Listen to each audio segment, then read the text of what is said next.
Hello प्यारे बच्चों, कैसे हो? तो बेटा आज काउंसलिंग गाइडेंस में मतलब इस सेशन में हम बात करने वाले हैं एम्स दिल्ली के बारे में कि एम्स दिल्ली में किस तरह की कट ऑफ जाती है, एम्स दिल्ली में कितनी रैंक तक आपको मिल सकता है जिन बच्चों ने भी एग्ज़ाम दिया 2022 वाला, और जो बच्चे 2023 में एग्ज़ाम देने वाले हैं, 2024 में एग्ज़ाम देने वाले हैं, उन बच्चों के लिए गाइडेंस हो जाएगी कि उनको कहाँ तक रैंक लेके आनी है।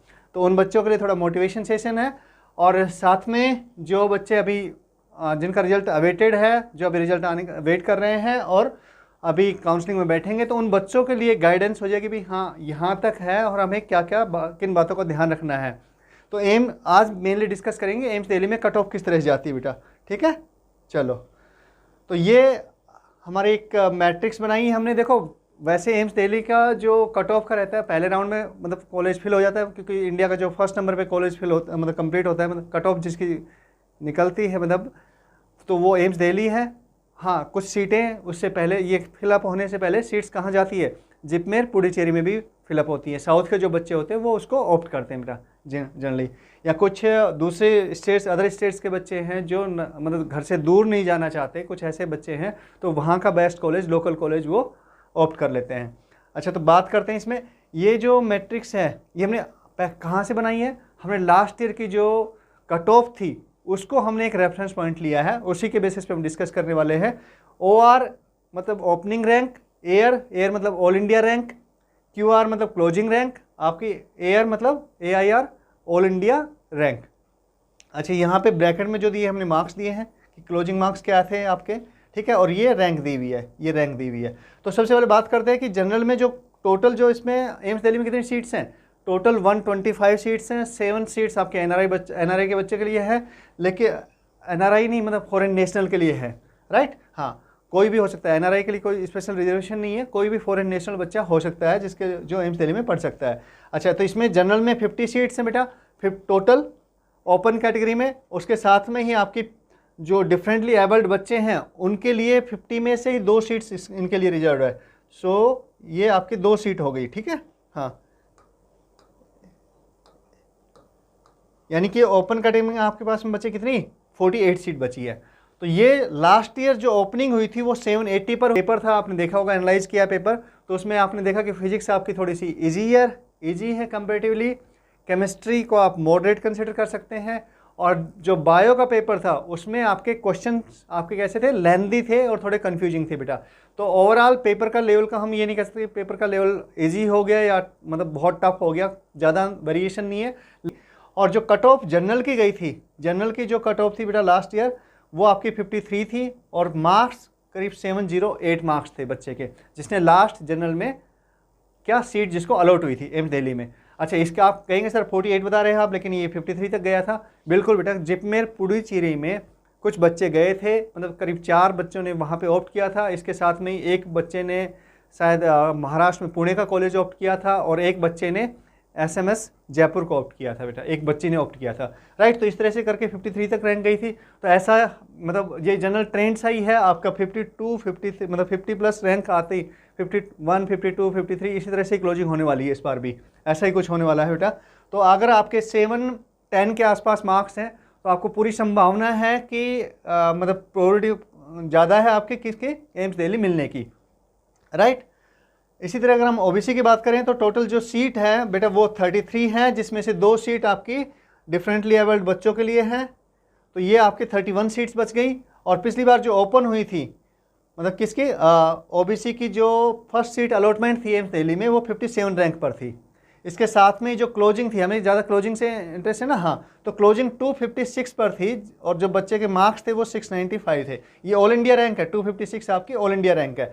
अच्छा, इनिशियली जो फर्स्ट राउंड में जो OBC में बच्चे को जो सीट अलॉट हुई थी वो आपके लास्ट रैंक 253 थी बेटा, लेकिन एक बच्चे की कुछ डॉक्यूमेंट्स की प्रॉब्लम आई, डॉक्यूमेंट्स मतलब सर्टिफिकेट्स जो थे, सर्टिफिकेट वेरिफिकेशन के टाइम पे प्रॉब्लम आई, और उस बच्चे की सीट एक कैंसिल हो गई, जिसकी वजह से नेक्स्ट जो बच्चा था उसको सेकंड राउंड में सीट अलॉट होगी।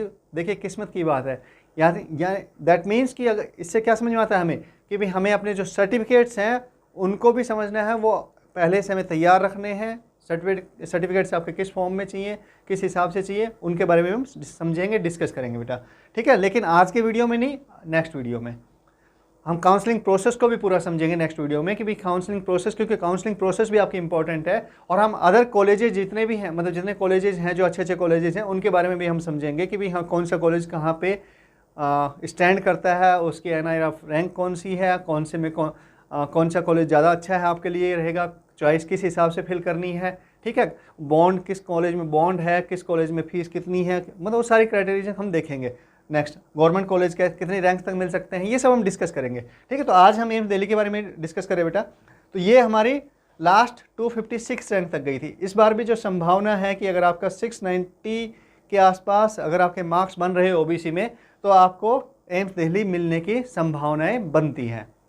इसके साथ में आपका नेक्स्ट कैटेगरी जो होगी EWS है। EWS में मतलब इकोनॉमिकली वीकर सेक्शन है, जो उसके लिए है सभी, मतलब जनरल में जो आता है ना EWS, हाँ उसी कैटेगरी की बात कर रहे हैं। टोटल सीट 13 है। ओपनिंग आपकी 60 रैंक पर हुई, क्लोजिंग आपकी 254 पर हुई, और जो बच्चे के मार्क्स थे वो 695 मार्क्स थे। तो संभावना यही है कि इस बार भी जैसे अगर आपके कुछ 700 के आसपास मार्क्स, 690 के आसपास कुछ मार्क्स हैं, 690 प्लस 2 इस तरह से कुछ होंगे मार्क्स, तो उन बच्चों को संभावना है कि EWS में एम्स दिल्ली मिल सकता है, राइट। इसके बाद में नेक्स्ट कैटेगरी आ गई आपकी SC की। SC में टोटल 19 सीट है, जिसमें से एक सीट आपकी रिजर्व्ड है किसके लिए, डिफरेंटली एबल्ड जो बच्चे हैं उनके लिए रिजर्व्ड है। तो आपकी 18 सीट बची। 18 सीट में से जो ओपनिंग हुई थी बेटा, ऑल इंडिया रैंक 116 से हुई थी। ये कैटेगरी रैंक नहीं है, ध्यान रखना, ये ऑल इंडिया रैंक की बात कर रहा हूँ, 116 से हुई थी। और जो क्लोजिंग थी वो आपकी 875 रैंक पर थी, जिसमें बच्चे के मार्क्स थे वो 680 थे। तो इस बार भी अगर आपके 675 के आसपास मार्क्स बन रहे हैं तो चांसेज है कि आपको एम्स दिल्ली मिल सकता है। बाकी बेटा कैटेगरी में हो सकता है 875 से ऊपर कितने बच्चे, मतलब हो सकता है, मतलब जनरल की जहाँ पे कट ऑफ ख़त्म होती है उसके बीच में आपके 19 या 18 बच्चे कहाँ तक कंप्लीट करते हैं। हो सकता है ये आपका 700 रैंक तक कंप्लीट कर ले, हो सकता है ये आपका 800 तक कंप्लीट कर ले, 800 एयर तक कंप्लीट कर ले, या फिर हो सकता है ये 950 तक या 1000 तक भी जा सकती है। तो हम कंफर्म ऐसा नहीं कर सकते कि 675 पर या 680 पर ही आपको मतलब SC कैटेगरी में एम्स दिल्ली अलॉट हो जाएगा। थोड़ा ऊपर नीचे पॉसिबल है बेटा इसमें, राइट। यही केस आपका ST कैटेगरी के साथ में होता है। आपका 10 सीट्स हैं टोटल, उसमें एक सीट आपके डिफरेंटली एबल्ड बच्चों के लिए है। तो टोटल कितनी बची, कितनी 9 सीट्स हैं। ओपनिंग 77 पर हुई थी, क्लोजिंग आपकी 4820 पर हुई थी, हाँ बिल्कुल 4820 पर हुई थी, और बच्चे के मार्क्स थे 645। तो इस बार भी इसमें भी अनसर्टेनिटी है बेटा, बिल्कुल, क्योंकि कितने बच्चे ST के ऊपर आ जाते हैं, ऊपर रैंक ले आते हैं, या फिर इससे भी नीचे रैंक में आते हैं, ये उस पर डिपेंड करेगा। तो फिर भी अगर आपके ये मान के चलिए कि लगभग अगर आपके 650 या 660 से 650 प्लस में मार्क्स हैं, तो आपके ST में संभावना बनती है कि आपको किस में एम्स दिल्ली अलॉट हो जाए। इसके साथ में ही आपके हम ये देख लेते कि जो डिफरेंटली एबल्ड बच्चे हैं उनके लिए भी कट ऑफ अलग से जारी होती है। तो जनरल की अगर बात करें हम, जनरल की जो 2 सीट है डिफरेंटली एबल्ड बच्चों के लिए, उसमें जो कट ऑफ गई थी बेटा वो थी आपके 3324, और मार्क्स थे बच्चे के 655। तो आपकी संभावना इसमें भी देखो वही अनसर्टेनिटी ज़्यादा है, क्योंकि नंबर ऑफ़ सीट्स कम है, और हो सकता है कि किसी बच्चे की 2 बच्चों की ऊपर रैंक आ जाए। तो इसमें भी इस तरह की संभावना को हम नहीं देख सकते, पॉसिबिलिटी की कितनी रैंक तक आपकी संभावना ज़्यादा बनती है। बट हाँ ये तो समझ में आ रहा है कि अगर आपके 660 या 70 से प्लस मार्क्स हैं आपके, तो संभावनाएं आपकी बनती है 650 ऑनवर्ड्स बनती है, मतलब 650 ऑनवर्ड्स ही संभावनाएं बन जाती है आपकी। OBC डिफरेंटली एबल्ड में आपकी 600 से प्लस में मार्क्स आते हैं। तो लास्ट जो 601 थी रैंक, मतलब मार्क्स 601 थे, रैंक थी आपकी 18,235 बिल्कुल। तो हो सकता है इस बीच में कोई बच्चा नहीं आया जो डिफरेंटली एबल्ड। अच्छा, इसके लिए भी अलग से सर्टिफिकेट है, डिफरेंटली एबल्ड बच्चों के लिए अलग से सर्टिफिकेट है, जो वेबसाइट पर MCC की जो वेबसाइट है उस पर मिलेगा बेटा। हम उसका भी लिंक दे देंगे, हम बता देंगे आपको नेक्स्ट वीडियो में जब डिस्कस करेंगे ना, सर्टिफिकेट्स के बारे में डिस्कस करेंगे, तो उस टाइम पर आपको लिंक मिल जाएगा इसके लिए।